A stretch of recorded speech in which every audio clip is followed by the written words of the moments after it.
కోదాడ పట్టణంలో శ్రీ కోదండ రామచంద్ర స్వామి వారి దేవాలయం పునఃప్రతిష్ఠ మహోత్సవ కార్యక్రమం వచ్చే నెల 16వ తారీఖు నుండి 20వ తారీఖు వరకు 5 రోజుల పండుగ కార్యక్రమానికి భక్తులు అధిక సంఖ్యలో భాగస్వాములు కావాలని మీడియా సమావేశం కమిటీ ప్రతినిధులు పేర్కొన్నారు.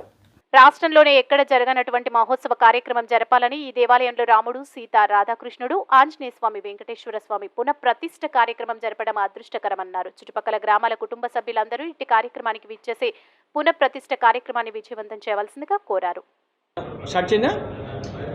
అనాదిగా వేయించేస్తున్నటువంటి మన కోదాడ పట్టణంలో కోదాడ నడిబొడ్డున ఉన్నటువంటి భోళాలింగేశ్వర, వాసవి కన్యకా పరమేశ్వరి అమ్మవారు దేవాలయాలతో అనాదిగా ఉన్నటువంటి శ్రీ కోదండ రామచంద్ర స్వామి వారి దేవాలయం యొక్క పునఃప్రతిష్ఠా కార్యక్రమం మనం మార్చి 16 నుండి 20 వరకు 5 రోజులు చాలా అద్భుతంగా నిర్వహించుకోబోతున్నాం. ఈ కార్యక్రమం దిగ్విజయంగా జరగడానికి ఎంతో కాలంగా మాతో పాటు ఎంతోమంది దాతలు, పెద్దలు వారు విలువైన సమయాన్ని ఇస్తూ ఇంటింటికి తిరుగుతూ అందరికీ, పట్టణ ప్రజలందరికీ ఒక ఉత్తేజాన్ని కల్పిస్తూ అద్భుతమైన కార్యక్రమాల్ని ప్లాన్ చేసుకొని ప్రజలందరిలోకి తీసుకెళ్తున్నాం. ఇది మనందరి పండగ, మనందరి ఉత్సవం. సో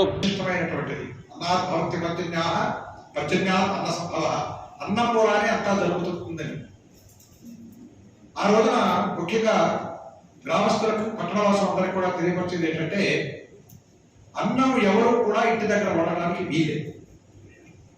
స్వామివారి ఆవిర్భావం ఎప్పుడైతే జరుగుతుందో, ప్రాణ ప్రతిష్ఠ ఎప్పుడైతే జరుగుతుందో, అక్కడ స్వామివారి కోసం అయితే వండినటువంటి అన్నాన్ని యజ్ఞ ప్రసాదం అంటారు.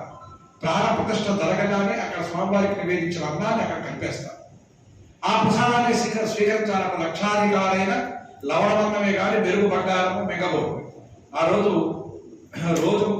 10,000 రూపాయలు ఖరీదు కలిగినటువంటి ఫుడ్ తినే వాళ్ళైనా సరే స్వామివారి యజ్ఞ ప్రసాదాన్ని భుజించాలంటే, అలా భుజించకపోతే దారుణమైనటువంటి ఫలితాలు కలుగుతాయని అన్నాన్ని త్యజించిన